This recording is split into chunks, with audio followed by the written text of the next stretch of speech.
Hey, welcome back, everyone. So I hope everyone had a good holiday. We've been MIA for a little while because of the holidays. It's been tough for Sine and I to connect. But hey, Sine, how are you? Hey, what's up, Chirag? Good to catch up again. So excited for today's episode, and yeah, good to get back in the swing of things here and kick the year off with a fun, exciting episode where we get to expand our banter from just the two of us to add a special guest for our session today. So yeah, super excited. Yeah, for sure. I think what we're going to be talking about today is something that we've all been thinking about a lot recently. Is AI and specifically AI's impact. Generally on our society, but today specifically we're talking about education, and a few other topics, but I think that is the main crux of our discussion. So we have a special guest, Lauren Escobar-Phani. Um, hey, Lauren, welcome to the podcast. Hi, thanks for having me. Yeah, so Lauren and I have been friends for what? Oh, probably over 20 years, right? Yeah. Um, and Lauren is a teacher in the New York City public school system. So Lauren, why don't you introduce yourself? Hi. So I have been teaching for almost 20 years in New York City public schools. I started out in middle school and now I teach high school for the past, I think, 7 years. And yeah, I'm excited to talk about teaching and AI and all those cool things. Awesome. Yeah, thanks, Lauren. So excited to have you here, and I think Chirag and I have spent like a lot of time talking about just all the different impacts of, just AI, the progression of AI, the risks associated with it. How do we, continue to drive ethical and moral development of AI? And obviously, one of the areas that we think AI is going to have a tremendous impact on is education. And so, before we kind of jump into the meat and potatoes of how AI is going to be impacting your profession. Love to hear a little bit more background on why you went into teaching, what inspired you to become a teacher, and any other kind of general perspective you have on your 20 plus year career in teaching. So I think I kind of always wanted to be a teacher. When I was a kid, that was one of the things that I always said. If people asked me, what do you want to be when you grow up? I said a teacher. And then I guess the end of high school, early college, I kind of talked myself out of it. And I majored in English and I wanted to write. I wanted to work in publishing. I wanted to be in the book industry. And I did a lot of internships and things like that. There were no jobs. Um, I worked at a nursing home for a few years, and I loved it. I worked, as a uh, recreational therapy is what I did. And I loved it, but it was a similar situation. There were no jobs. And then one day I was riding the subway and I saw an ad for the New York City Teaching Fellows. And, it was for career changers, people who had other jobs, were kind of mid-career and wanted to make a change. And I don't know, it just kinda hit me, that's what I wanted to do. Like, I've always loved working with kids. They kind of it sounds so cheesy, but they give me hope, that they're so resilient and that, like, the way they view the world is so different than the way that we do as adults. And it was just something that I realized I really wanted to do. So, yeah, I went back to school, got my master's, and here I am. Awesome. And what grades have you taught? I started out teaching 6th and 7th grade. I taught middle school for, like 10, 12 years. And now I teach high school. I teach at a transfer high school, so it's not so much grades. It's students who they are at risk for whatever reason. Maybe they were about to drop out of school. They missed school for a while. There might have been jail time, there might have been a baby, there might have been sickness. They're kind of on their last shot, and they come to me, and we help them earn those credits and finally get their diploma. Amazing. It's awesome. Yeah, it sounds like really impactful work that you do there, especially now with the transfer school. Yeah. Good stuff.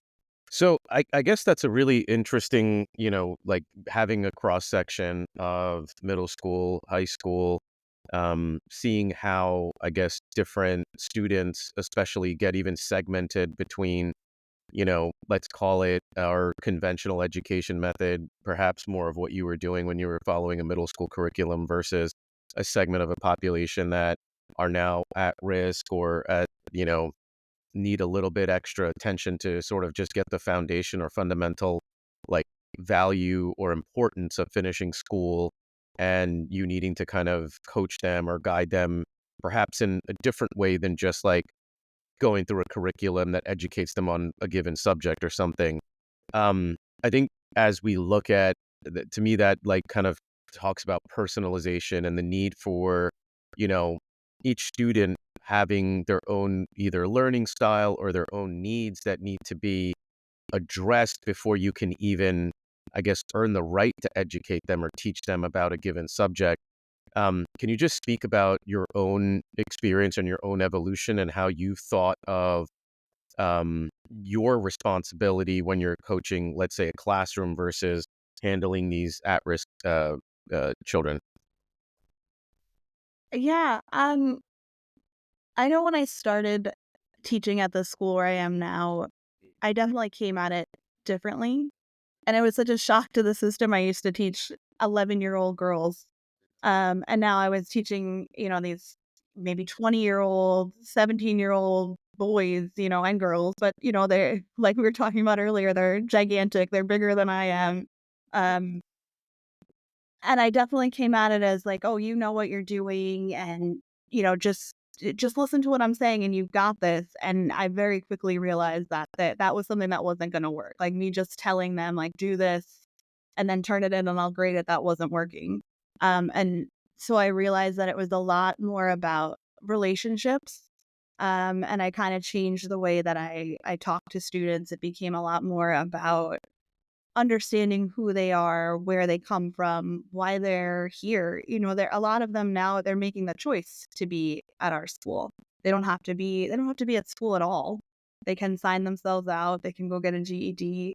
Um, but kind of figuring out the why of why are they there and connecting that to what we're doing, it made so much of a difference. And once I realized, to see them all individually as people, it made it a lot smoother, and we were actually able to get places. Yeah, it sounds like the key for personalization in your most recent position was critical to your success. And perhaps in the classroom setting, you don't have the luxury of being so personalized because you have to teach 20 to 30 children and you're trying to get through a curriculum, and it doesn't afford you the flexibility to connect at an individual level like in your current role. Is that fair? Yes. Yeah. Um, yeah, there's a lot of I mean, I know there's a movement to kind of standardize curriculum as well as standardizing the way that we assess students, and it just yeah, that never works, I don't think. You need to meet kids where they're at, and if especially with I teach English, so when we're doing things like reading and writing, the ability to give them choices is just so important. That makes sense. I think you said something really important there. And I just want to talk about a little bit about like the purpose, right? So, um, I just went through an online workshop where one of the big topics of it was figuring out your purpose, and I think you know I kind of in the past have written that off, but even at 47 years old, I found it very useful to go through some exercises to figure out purpose. And I think the instructor said something really interesting to me was that you can be get really good at productivity and doing the right things to make sure you're moving forward. But if you're going in the wrong direction, then it's all pointless, right? So that first step of figuring out your purpose and make sure you're going in the right direction is really really important. So it sounds like you're tackling kind of the same thing with these students as well. Yeah, both for me and for them, absolutely. Um, that's important, and I think, like, to your point, Chirag and Lauren both, that if you don't know where you're going, it's hard to get there. I think what's been so interesting is both in trying to identify your purpose as well as trying to help, well, trying to figure out which tools you can leverage to help you to get your objective meet and to reach your purpose has been evolving and changing at I mean, at really an unbelievable pace. AI, I think, has had such a tremendous impact, and the launch of ChatGPT has changed almost every industry. Um, and I think we're still in the really early days of figuring out what its impact is going to be. And, a lot of what Chirag and I talk about is how do we ensure the safe and responsible development of AI tools as they're coming out now and as they evolve so rapidly into the future. Can you speak at all about how AI has impacted your work in the near term? And, how are you thinking about AI in general when it comes to the work that you do? Yeah, Yeah. and before you I'm sorry, Lauren, just one more thing to add on, if you don't mind, is if you could even talk about, you've had a almost 20-year career, you said. Excuse me. Um, how has technology in general affected, or what trends have you seen in technology over your 20 years, and how have they impacted your students and the way you teach your students? Yeah. So I think, I don't know if it's education as a whole is very kind of slow to adopt these, advances that we're making all the time. I find that educational technology in general tends to be more for for show. There's lots of like, hey, you can use this game in your classroom, or like, look at the way you can decorate your PowerPoint in a different way, as opposed to like a meaningful thing. But then it all kind of shifted during COVID. We were all home, whether we were teaching or learning, and we were doing it over the computer. And it seemed so great that we had all these resources. I could, end up in one of my students' living rooms where I remember reading Romeo and Juliet with my classes together, and we were watching the movie and we were acting it out together and we were writing about it together. And all of that was great. But the fact that it all happened during COVID, and I don't know if this would be different if it wasn't then, when we all came back together, it felt very different. And I feel like what it did was serve to kind of separate everybody. And students kind of realized that they didn't have to engage as much. And it became more about using technology to kind of take themselves out of the equation. Like I started getting many more papers that were very clearly written by AI. Um, and there were so many conversations that we had about like, you have to be doing the thinking, even if you're having somebody help you, or you have to be putting in the work and revising it and editing it and make sure it matches what you're trying to say. And yeah, it's been frustrating. It's been interesting to watch kids really trying to like take themselves out of the learning and put technology in its place. Yeah. I heard two things that would love to talk a little bit more about, and maybe there's a correlation, maybe there isn't. But as you talked about coming back from being virtually in your students' living rooms to the classroom setting, and the lack of engagement, or I guess just continued desire to be isolated and be more technology engaged versus physically engaged.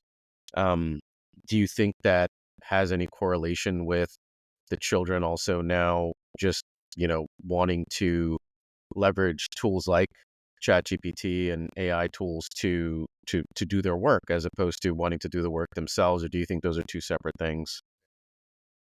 No, I definitely think it's related.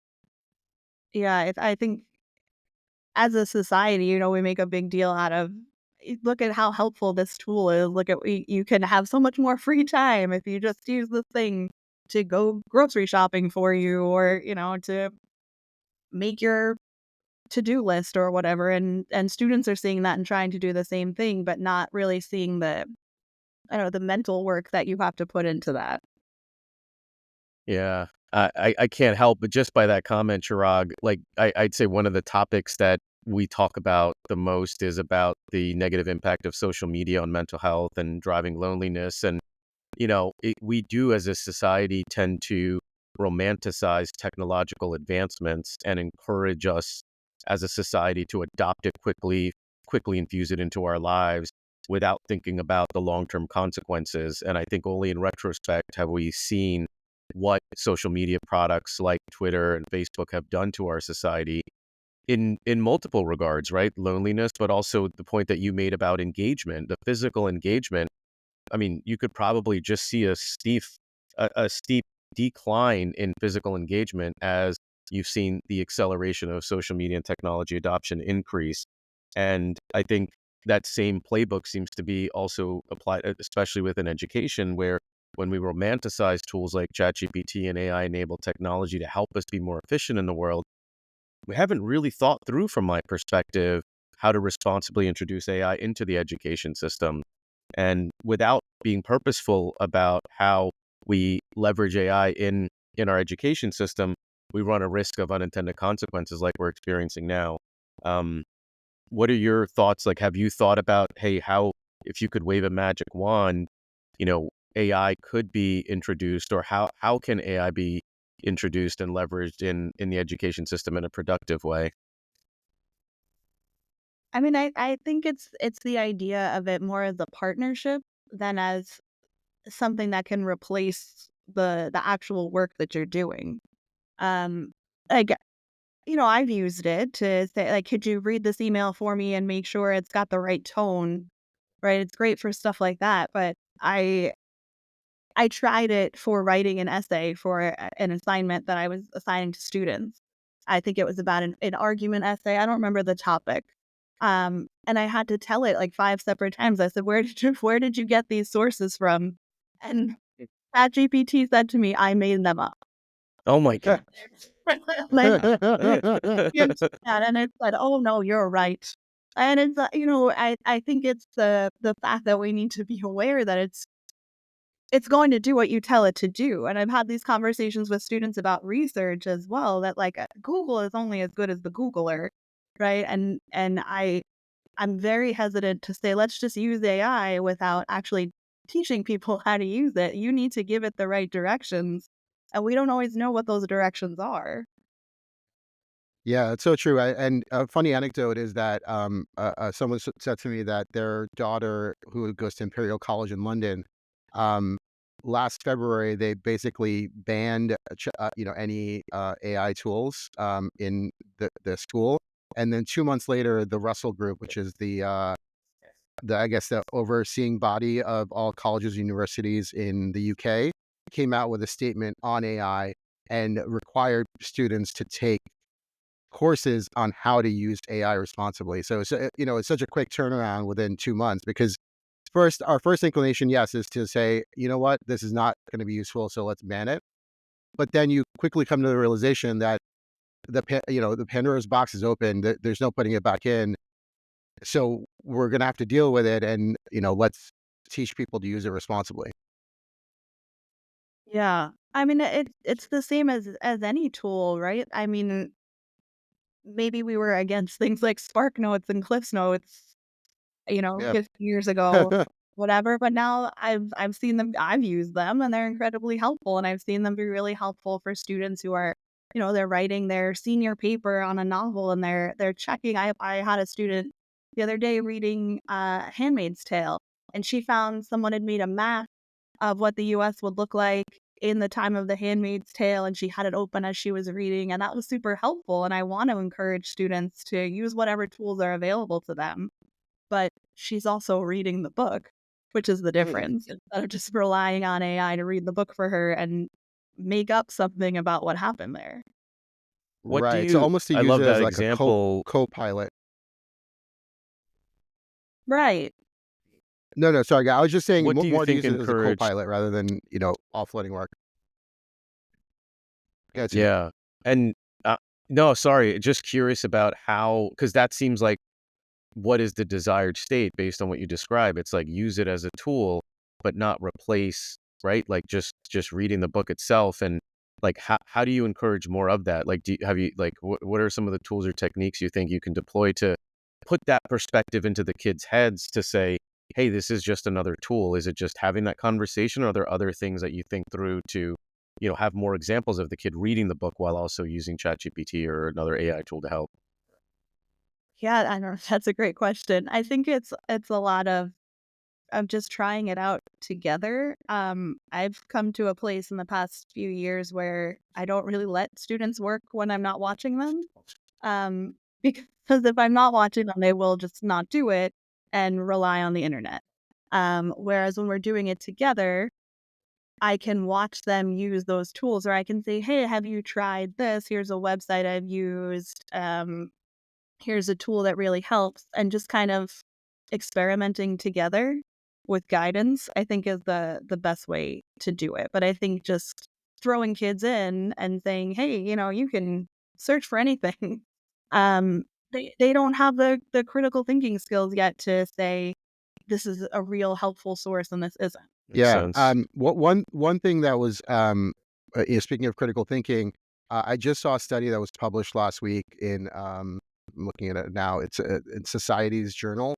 It was a small study, 666 participants, but it looked at the kind of impacts of cognitive offloading and critical thinking with AI tools, and it was pretty sobering.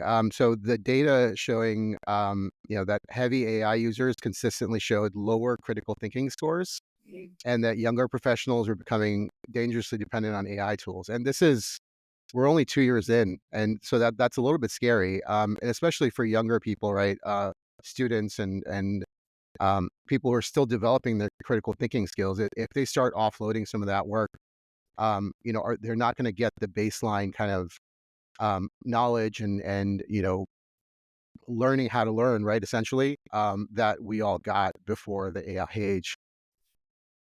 Yeah, it's so hard because it's so different than the way we learned how to read. How to read a room, how to read research, how to read people. Like, oh, we by our nature had to make some choices, so we had to be critical thinkers. Like we had to go to the library and pick which book was the best book, which librarian is going to help me.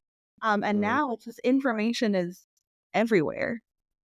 Like I teach a debate class, and the students will research their topic and they'll just type something in, and then the first thing that comes up on Google is Google's AI. So it's like whatever they kind of Yeah. amalgamate all the search that they did and put it in a little paragraph, and the kids will just write that. And they don't even read what's underneath it. I'm like, where did that come from? And they don't even know where it comes from. They're like, it's Google. Google has the answers.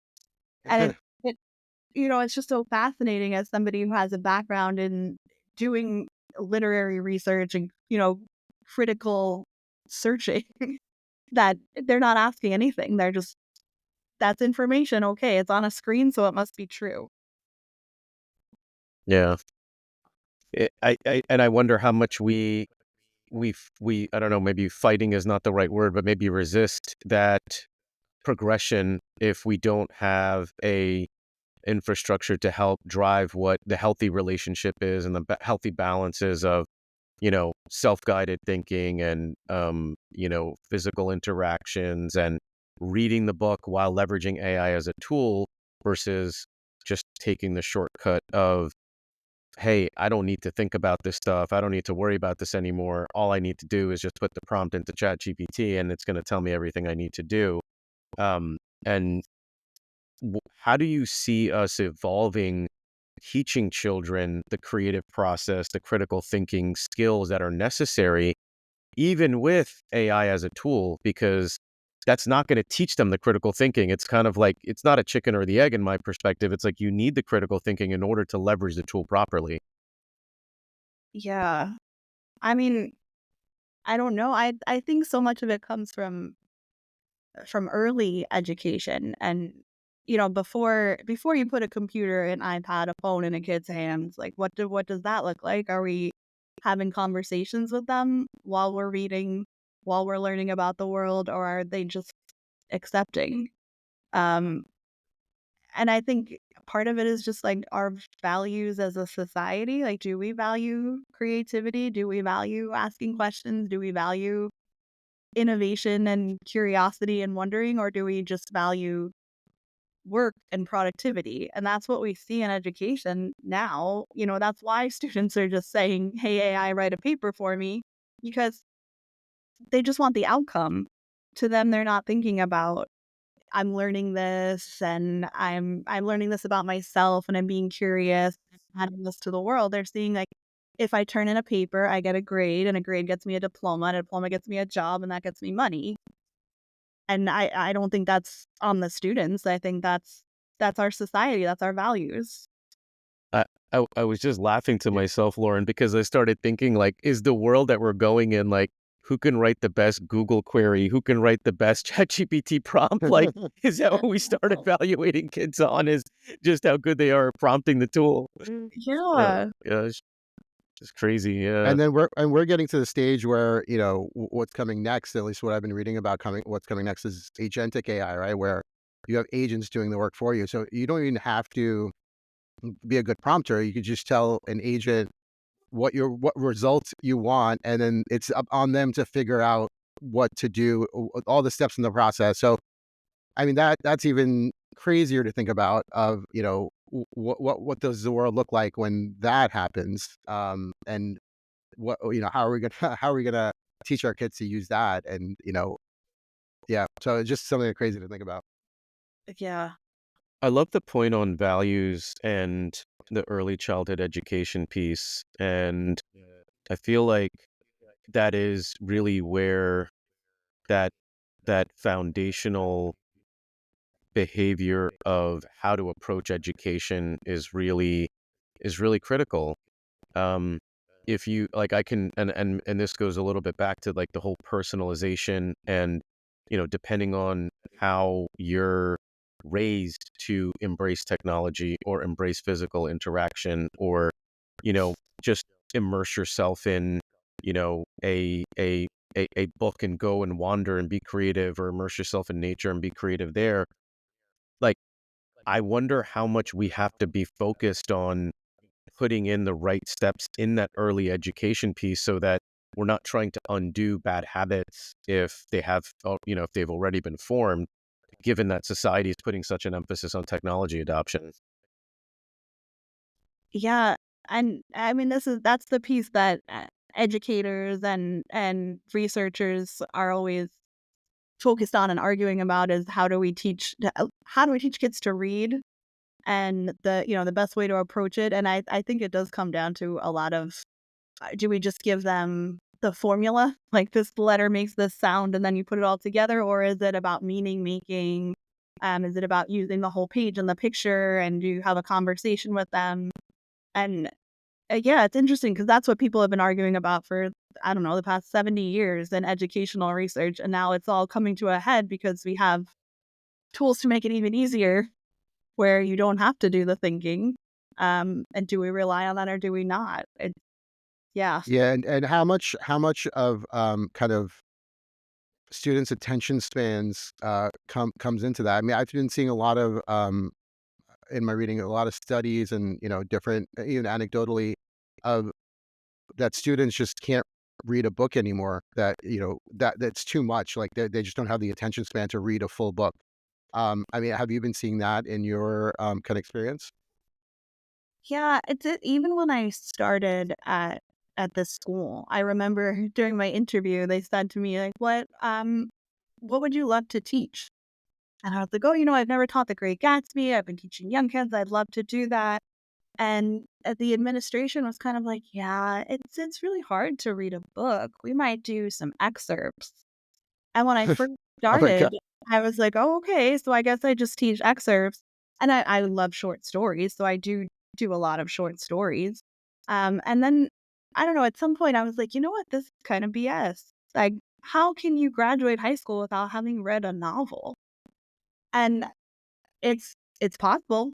But it's also possible to get them through. It's just that, kids need the support and they need the time and they need to see that that's what's important. If I don't think it's important for them to read a novel and then I assign it, they're not going to do it. But if we as a school or we as a Department of Education or we as a society put value on that, which I think is important, then kids will see the reason for it and the importance, and then they can. I teach a senior level class where they do read a novel all on their own, and they write about it, and then we sit and have a discussion. They have to present what they did for the whole trimester.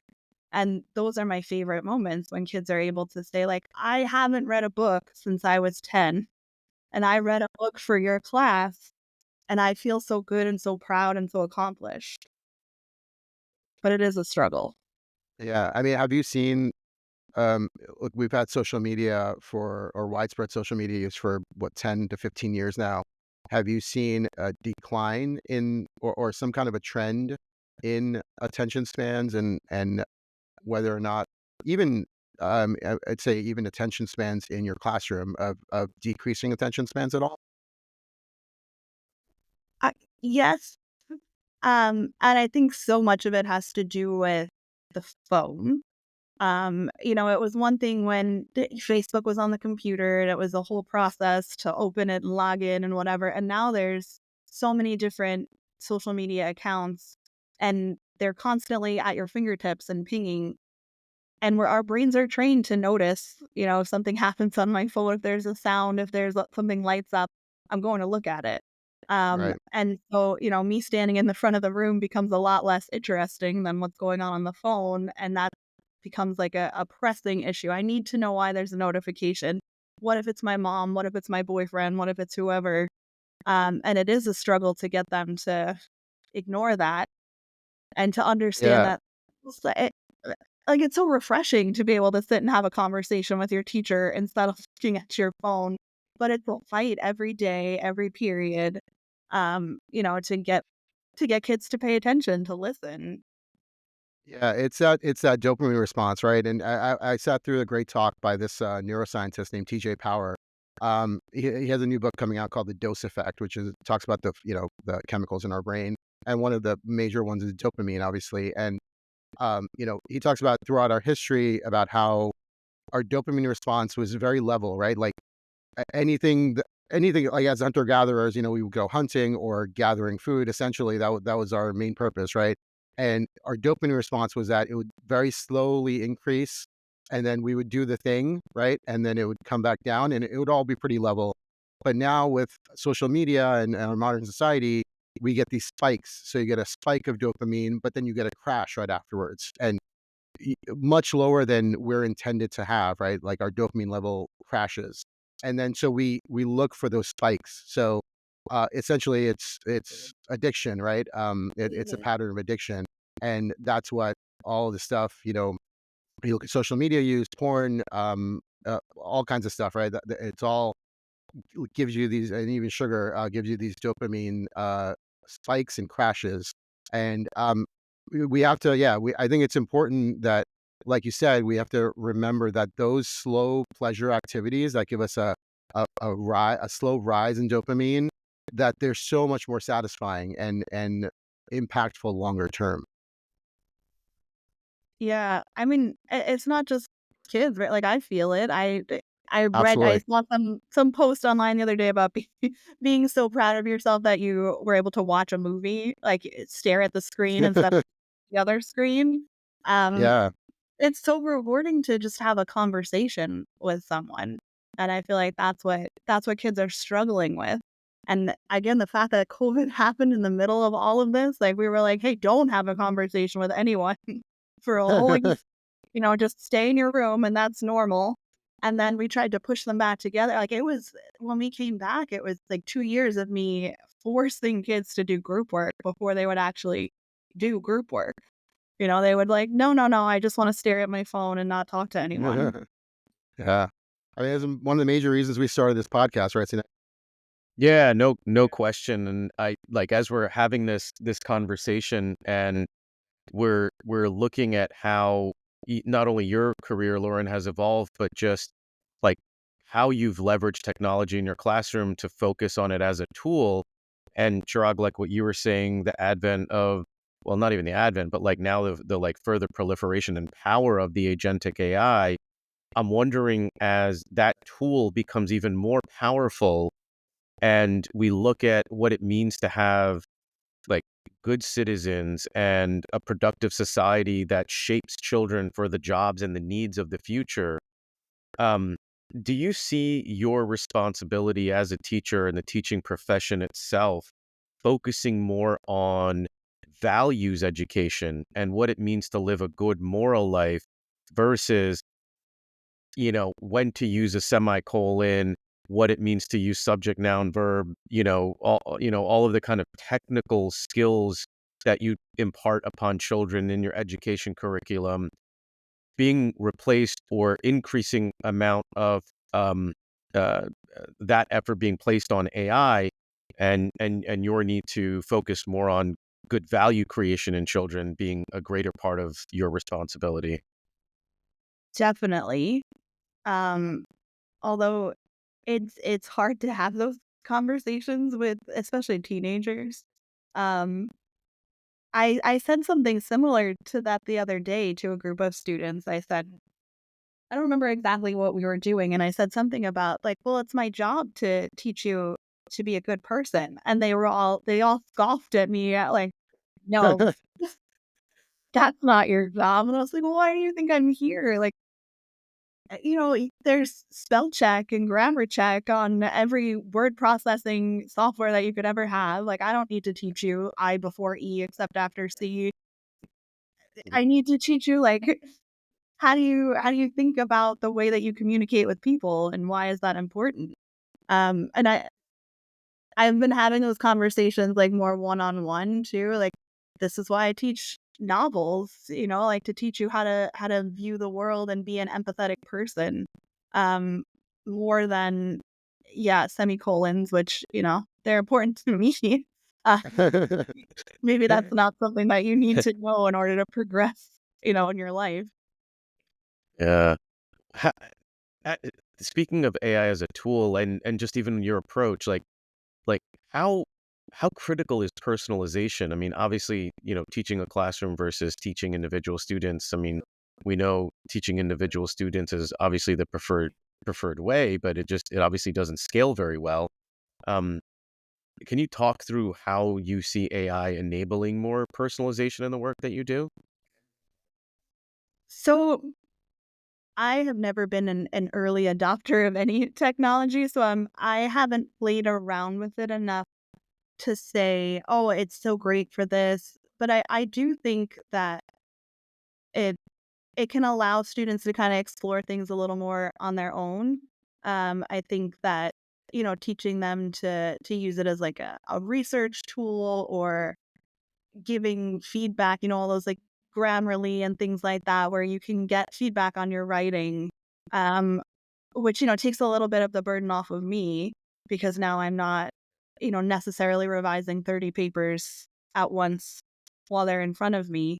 I think that's a really great use of it for personalization. And I think, again, going back to the idea of students need to have choices, right? That also allows me to say, like, you can read a book I haven't read before and you can write about it and I don't have to just trust that you're getting it. I can use AI and I can say, "Hey, can you write me a quick summary of this novel?"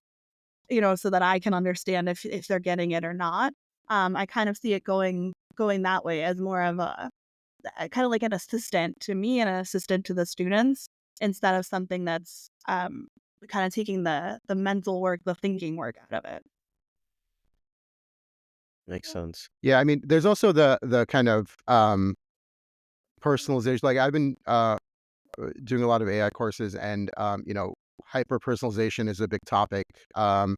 And some in creepy ways, like advertising and things like that, right? Where you can get um, ads, tailored specifically to an individual, which I find super creepy.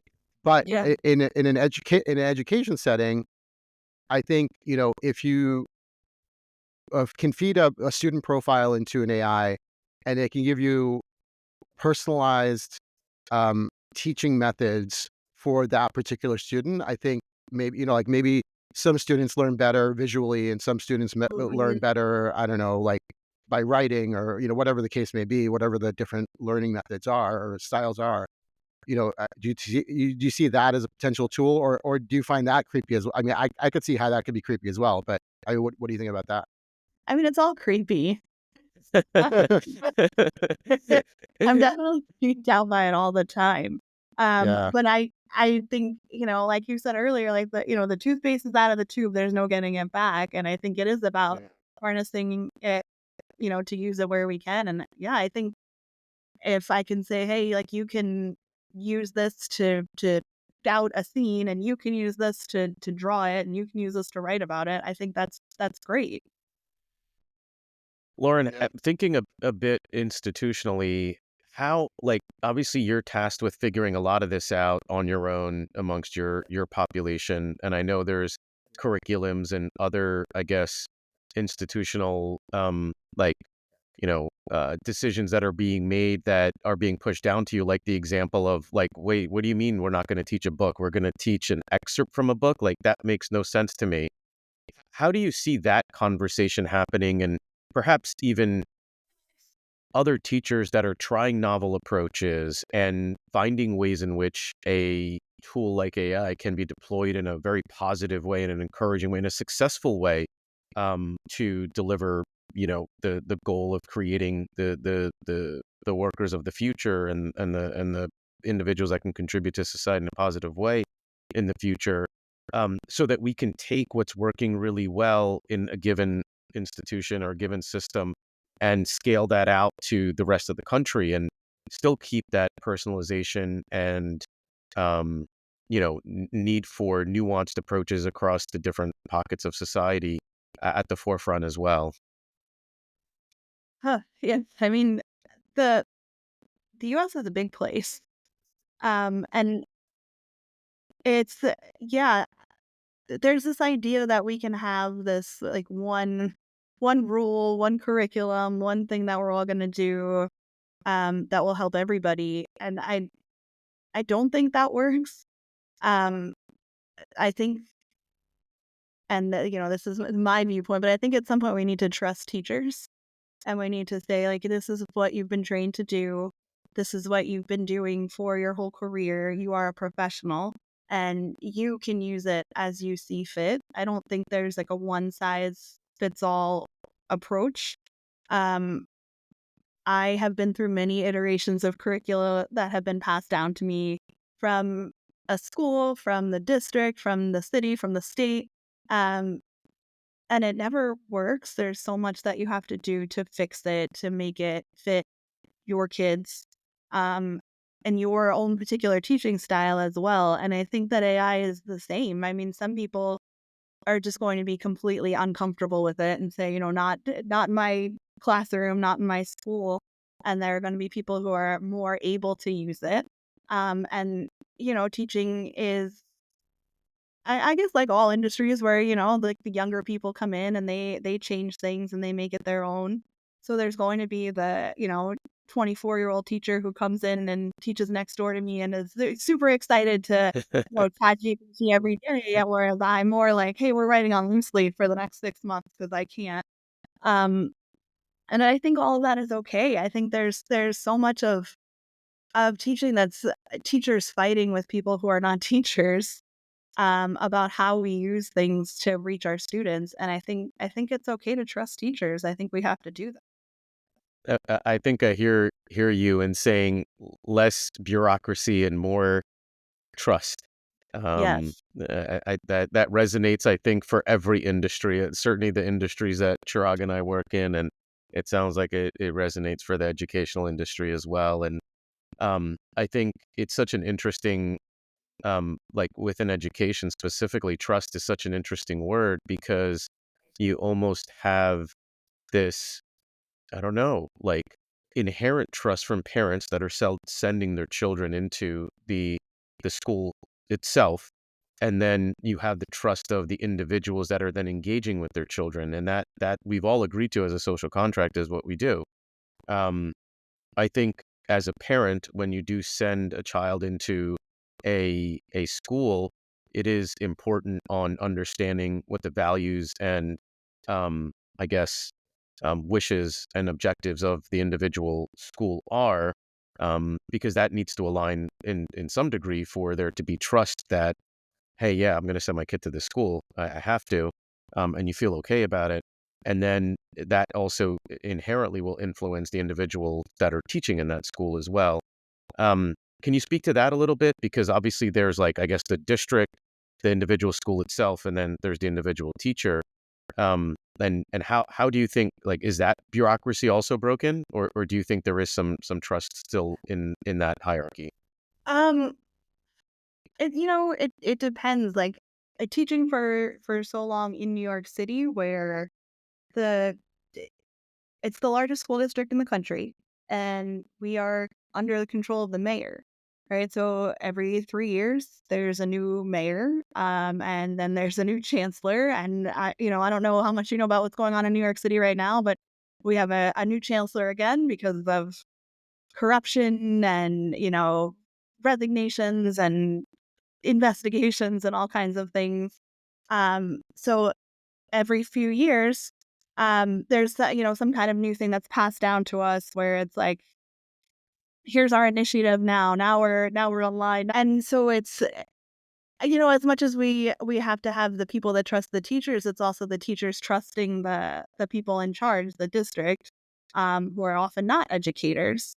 Um, I think for the most part, there is trust that we're doing things for the right reasons. I think that's what the ultimate baseline is, right? I trust that you're telling me this because you want me to be able to reach children and help children and help them get where they need to go.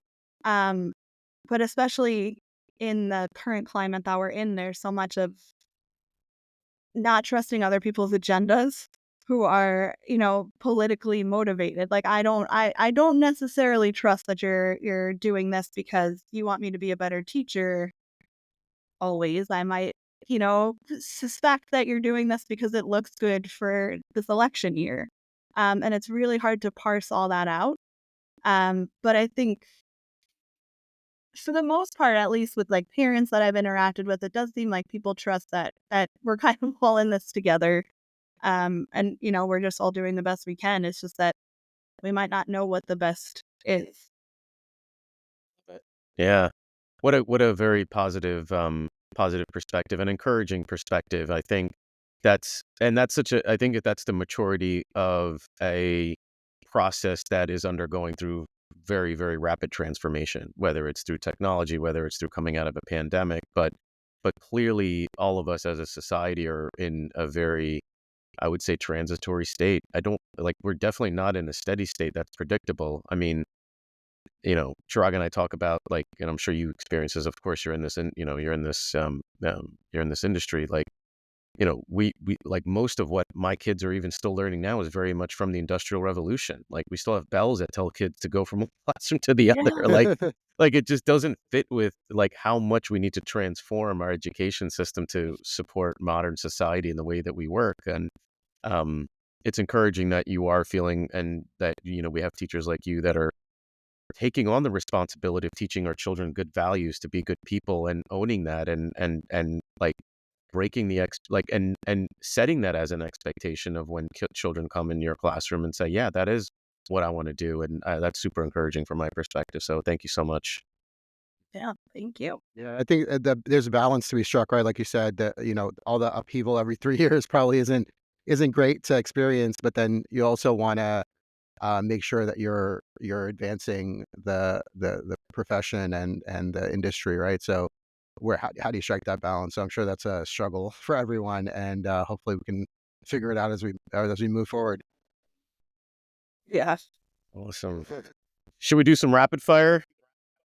Yeah, let's end on a more lighthearted note. So yeah, let's see, Lauren, what's the most surprising thing a student has taught you?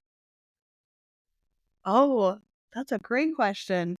Um, I so for some reason when you said that, what went into my head was not what they taught me, it was what they said, and I have this very vivid memory of this is when I was teaching 6th graders and it was an all-girls school. And a student came up to me, I guess it was like the end of lunch or something. She had had a little bit of free time and she said, Miss Escobar, look how good I am at fingering. And I was like, what? She had made, I don't know if you guys know the that weaving thing with the like you wrap rubber bands around your fingers and then you pull the one up and eventually you have like a long Yeah. scarf. You can make a bracelet, whatever. And she had made a very long one. And Yeah. and it so I guess what she taught me was how to how to control my face because I had to say, "Oh, wow, you did such a wonderful job. You are very good at finger weaving." That's good there. Um, Wow, that's fantastic. That's awesome. Oh man, that's a good one. That is a great one. All Yeah. right, let's go to another one. If you had an AI assistant in your classroom, what would you name it, and what would be the first task that you would give it? oh, what would I name? I know what I would have it do. I would definitely have it grade all the horrible essays that are sitting on my desk. Um, and Oh, give I have a each suggestion for a name, Lauren. Since I know your history a little bit, I'd say you'll miss. and that would be actually perfect. I would love that. Yeah, so humans would do all of my grading, definitely. That's awesome. Let's see the next one. AI generated homework, friend or foe? Does that mean that it generates the assignment or that it doesn't? Yeah, it generates the Either assignment for you. Oh, assignment, yeah. friends. Friend. Yeah. How about on the other Definitely end? thinking of like that busy work kind of stuff. I hate doing. Sorry, Trug. Yeah, no, you Yeah, were I going to think say, what about on the other no, end too? yeah, no, I mean, that's fine. But I think, yeah, just to iterate that point, I think people probably don't realize how much teachers put in outside the classroom, right? Like, not between school hours. Yes. Yeah. All right, one book or movie you would assign to every student. That's a great question. That's something that should be like easy because I think about it all the time. But what I've been assigning a lot lately is "It Feels You Could Talk" by James Baldwin. Um, and every time a kid like happens to pull it off the shelf, I'm like, everyone should read this. It's just this like beautiful and it's so timeless. So yeah, I think that's my answer. And the movie's well done. They made it was like 5, 6 years ago, and I think it's still on Netflix. So if you don't have time to read it, you should watch it. And finally, what's the most creative excuse that a student's given you for not turning in their homework or that they're ready to take a test? I wish they were creative. It's always the same. It's I'm tired. I was sick, or I had a lot of work.